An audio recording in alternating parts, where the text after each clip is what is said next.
Bonjour, je suis Liliane Verneau et nous allons étudier la Bible un peu ensemble dans 1 Corinthiens 14. La Bible parle ici que la femme doit se taire dans l'Église. La femme doit se taire. Et c'est un passage qui a fait en sorte que beaucoup de femmes ne prêchent pas ou n'enseignent pas, ou on va dire plutôt, beaucoup de femmes n'accomplissent pas la volonté de Dieu dans leur vie. Vous savez, Paul a corrigé l'église de Corinthe. Quand vous lisez les Corinthiens, dans le premier épître des Corinthiens, d'abord il parle aux Corinthiens, il leur avait dit qu'ils avaient tous les dons, mais qu'ils étaient charnels. Donc ce que nous voyons dans les épîtres de Paul, c'est qu'il écrit à l'église qui se trouve dans cette région, et comme par exemple l'église d'Éphèse, l'église chez les Philippiens. Et là, à Corinthe, il les corrige parce qu'il y avait des situations qui n'étaient pas bonnes. Et dans 1 Corinthiens, nous voyons au chapitre 12, il parle comment utiliser les manifestations du Saint-Esprit, comment le Saint-Esprit agit. Et puis après, au chapitre 13, il parle comment marcher dans l'amour.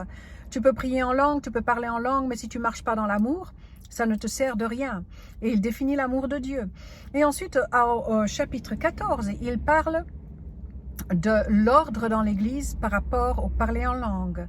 Quand il faut parler en langue, qu'est-ce que ça veut dire de parler en langue? Et puis maintenant, dans le chapitre 14, il y a 2 versets qui ont fait en sorte que le monde a utilisé ces versets pour que la femme ne prêche pas ou n'enseigne pas dans l'église. Il y a des dénominations qui permettent à la femme d'enseigner à l'école de dimanche, par exemple.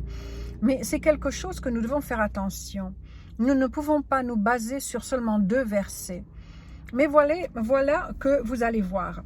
Il a juste, entre parenthèses, voilà l'ordre que nous allons faire dans l'église et qu'il faut avoir. C'est par rapport à un ordre bien spécifique. Il a dit ici, alors nous allons lire, verset 34. Là, il a terminé de parler comment parler en langue, interpréter en langue, les langues et la prophétie, tout l'ordre qu'il faut, parce que les Corinthiens parlaient trop en langue. De nos jours, on parle trop avec notre intelligence, il faut qu'on apprenne plus à parler en langue. Donc nous allons un peu de l'autre côté par rapport à cela. Mais maintenant, voilà qu'il a terminé au verset 33, car Dieu n'est pas un Dieu de désordre, mais de paix. Alors il est en train de mettre l'ordre là. Là où il y a le désordre, il faut de l'ordre. Et après, comme dans toutes les églises des saints. Donc c'est partout comme ça. C'est pas seulement dans notre église et dans votre église. Verset 34. Que les femmes se taisent dans les assemblées. Alors c'est pas écrit qu'elles ne prêchent pas, qu'elles se taisent. Pourquoi? Car il ne leur est pas permis d'y parler, mais qu'elles soient soumises selon que le dit aussi la loi. Alors, qu'est-ce qu'il dit ici? Il y a une chose que vous devez savoir, c'est que il y a des choses très culturelles dans la parole de Dieu. Par exemple, il y a aussi que la femme doit se couvrir avec le voile. Et c'était un voile qui allait jusque par terre. Il fallait qu'elle se couvre, pourquoi? Parce que dans l'époque de Paul, les femmes qui se découvraient la tête, c'était des prostituées. De nos jours, dans notre culture, les femmes prostituées, ce n'est pas les femmes qui n'ont pas de voile, mais ce sont les femmes qui s'habillent différemment, qui s'habillent en montrant trop la chair. Alors, dans notre culture, c'est plutôt ça. Il dirait, faites attention. C'est pas parce que vous êtes libre en Christ que maintenant vous pouvez vous habiller et montrer tout votre corps. Non. Eh bien là, il disait chez les femmes voilées, maintenant que vous êtes libres, gardez quand même le voile. Restons dans le respect. D'accord, vous êtes libres, mais gardez le voile, parce que les femmes prostituées, c'était se dévoiler. Et c'est comme ça qu'on les reconnaissait. Alors, il y a des équilibres qu'il faut respecter dans la culture. Par exemple, les femmes en Europe, qu'on ait des shorts ou des jupes un peu plus courtes ou pas trop courtes, c'est permis. Mais de nourrir son enfant en public et de montrer son sein, c'est mal vu. Mais au Congo, il n'y a pas de problème. De montrer tes jambes, tu ne les montres pas. Non, tu les couvres. Mais de sortir ton sein pour nourrir ton enfant, c'est normal, c'est naturel. Donc vous voyez, il y a des cultures partout. Donc nous devons aussi bien sûr respecter la culture du pays. Mais ici, nous devons comprendre par rapport à cela. Paul dit aux femmes qu'elles se taisent dans l'Église. Pourquoi? Parce que déjà, une chose que vous devez savoir, c'est que dans les synagogues, il y avait deux différentes parties. Une partie pour les hommes, une partie pour les femmes. De nos jours, nous voyons encore les synagogues où les femmes sont sur la terrasse, plus haut, séparées de leur mari. Moi, j'ai grandi au Congo. Eh bien, au Congo, les églises étaient comme ça. Les femmes d'un côté et les hommes de l'autre. Et alors, les femmes n'ont jamais été très éduquées. Même dans le temps de Paul, les femmes ne passaient pas leur temps à l'éducation parce qu'elles passaient leur temps à pouvoir, enfin, à prendre soin, excusez, de leur famille, de leurs enfants, à faire la nourriture, à pourvoir pour la famille, on va dire, dans la maison. Donc, elles n'avaient pas le temps de s'éduquer. Et alors, les femmes, en général, n'étaient pas très éduquées. Alors, qu'est-ce qui se passait? Gardez en tête que les femmes et les hommes étaient séparés. Mais alors maintenant, qu'est-ce qui est écrit ici? Verset 35. Si elles veulent, alors de ces femmes qu'elles se taisent dans l'église, il dit maintenant si ces femmes qui parlent dans l'église, mais comment elles parlent? Ben voilà, écoutez, si elles veulent s'instruire sur quelque chose, ça veut dire quoi? Ben, qu'elles n'étaient pas instruites, elles ne comprenaient pas ce qui se passait, elles n'avaient pas d'éducation, elles n'étaient pas instruites. Alors il dit si elles veulent s'instruire sur quelque chose, qu'elles interrogent leur mari à la maison. Ça veut dire quoi? Qu'elles étaient en train d'interroger leur mari en faisant du bruit. Et Christian, qu'est-ce qu'il dit le pasteur là? Je n'ai pas compris. De quoi il parle? Tu peux me le dire? Elle posait des questions. Alors qu'est-ce que Paul a dit? Il y avait du désordre. Il dit mais qu'elles se taisent dans l'église. Il y a un ordre spécifique à suivre, qu'elles se taisent et qu'elles attendent de rentrer à la maison. Regardez, il faut me croire. Il ne faut pas me croire si vous ne le voyez pas dans la Bible, mais c'est dans la Bible, au verset 25. Si elles veulent s'instruire, donc elles voulaient s'instruire, c'est pour ça qu'elles posaient des questions à leur mari. Si elles veulent s'instruire sur quelque chose, qu'elles interrogent leur mari à la maison, car il est malséant à une femme de parler dans l'église, c'est-à-dire de parler, d'interrompre, ou qu'elles disent « Attendez, pasteur, de quoi vous parlez? Qu'est-ce que ça veut dire ça ?» Ou alors elles appelaient leur mari en disant « Hé, chérie, c'est quoi qu'il a dit? Je comprends pas. » Parce qu'elles avaient soif de la parole. Elles voulaient savoir. Mais elles ne comprenaient pas. Peut-être même elles arrêtaient le prédicateur. C'est pour ça que Paul a dû dire « Oh !» qu'elles se taisent. Alors, les femmes en général sont beaucoup plus ouvertes. Les hommes sont beaucoup plus calmes.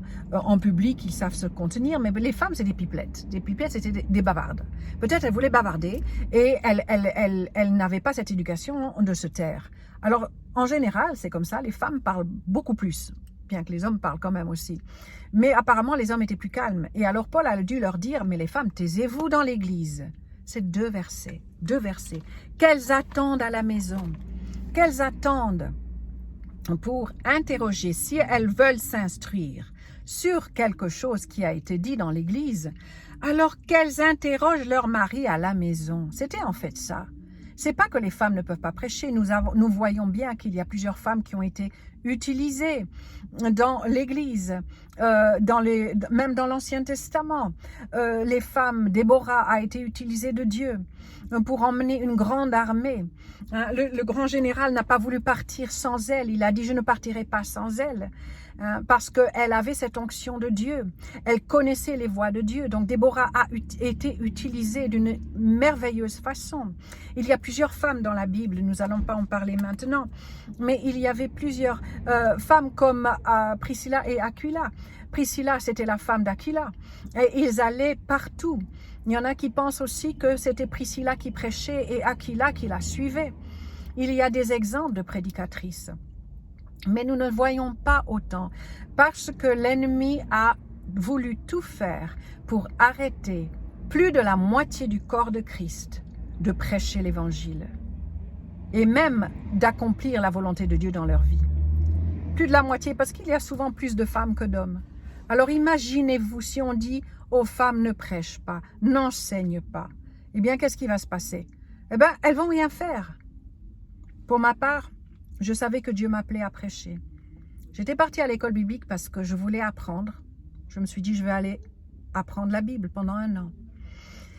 Et là, je savais que Dieu m'appelait à prêcher. Mais alors, j'ai dit, mais Seigneur, je sais, je suis convaincue que tu m'appelles à prêcher. J'ai ce désir ardent d'aller prêcher. Mais Seigneur, tu n'as pas vu, je suis une femme. Je suis une femme, alors aide-moi, aide-moi. Et pendant longtemps, je n'ai dit à personne que Dieu m'avait appelé à prêcher. Je savais qu'il fallait que je me développe, que je n'étais pas encore prête. Et alors, c'est là qu'il m'a donné le temps. J'ai pris le temps pour me développer. Parfois, je pense que j'étais un peu lente, mais petit à petit, j'ai commencé à prêcher. Mais je ne me sentais pas digne de prêcher. Mais je savais qu'il m'avait appelé à prêcher. Et c'est vrai que nous ne voyons pas beaucoup de femmes prédicatrices. Il n'y avait pas beaucoup d'exemples de femmes qui prêchent. Et puis après, le Seigneur m'a appelé à être pasteur de notre église à Bruxelles. Je savais qu'il m'appelait à être pasteur. C'était dans mon cœur. Mais je n'avais pas compris pourquoi. J'avais même honte de savoir. J'ai dit, mais Seigneur, il y en a qui sont mieux que moi. Pourquoi moi? Et il m'a dit un jour, au travers d'une personne, arrête de dire pourquoi et lève-toi et dis, oui Seigneur, je le ferai. Ne demande plus pourquoi. Il dit, je t'ai équipé, je t'ai enseigné. Et maintenant, il est temps. Alors c'est vrai, vous allez me dire que oui, d'accord, nous ne voyons pas beaucoup de femmes, nous voyons quand même plus de femmes prédicatrices, mais alors des femmes pasteurs. Même moi, je n'aimais pas ça avant. Et maintenant, je me suis dit, mais je dois faire ce que Dieu me demande de faire. Ce n'était pas ma volonté, mais c'est la sienne. Et alors un jour, j'ai demandé à ma mère spirituelle, comment ça se fait que nous ne voyons pas beaucoup de femmes pasteurs? Et c'est rare, c'est vrai qu'elles sont rares. Elle m'a répondu, c'est parce que les humains ne le permettent pas. Les hommes, mais aussi les femmes. Les humains ne le permettent pas. Et l'ennemi va tout faire pour arrêter une femme qui est appelée de Dieu. Nous avons vu des femmes, nous connaissons des femmes dans l'histoire, même récente, qui ont écouté Dieu, comme Amy Semple McPherson. Le Seigneur m'a dit de lire sa biographie. Je n'ai pas encore terminé. Ça fait quelques années de cela. De lire sa biographie et de voir comment le Seigneur l'a appelée. Et dans son temps, les fins 1800, début 1900, c'était rare de voir des femmes qui prêchent. Elle a été évangéliste. Elle a été utilisée de Dieu et a eu beaucoup de miracles, de nombreux miracles dans son ministère. Et après, elle a établi une église. Elle était pasteur d'une église, Angelus Temple, à Los Angeles, qui existe encore aujourd'hui en Californie. Elle a écouté Dieu. Jusqu'à aujourd'hui, c'est elle qui a formé cette assemblée qui s'appelle Foursquare Churches. Les églises de Foursquare. C'est des églises pentecôtistes. Et elle a été la fondatrice de cela, comme le Seigneur l'a utilisée. Elle a eu beaucoup de personnes qui sont venues contre elle, mais elle ne les a pas écoutées. Elle a fait ce que Dieu lui a dit de faire. Et vous de même, toi de même, fais ce que Dieu t'appelle à faire. Ne t'en fais pas de ce que les hommes vont penser de toi.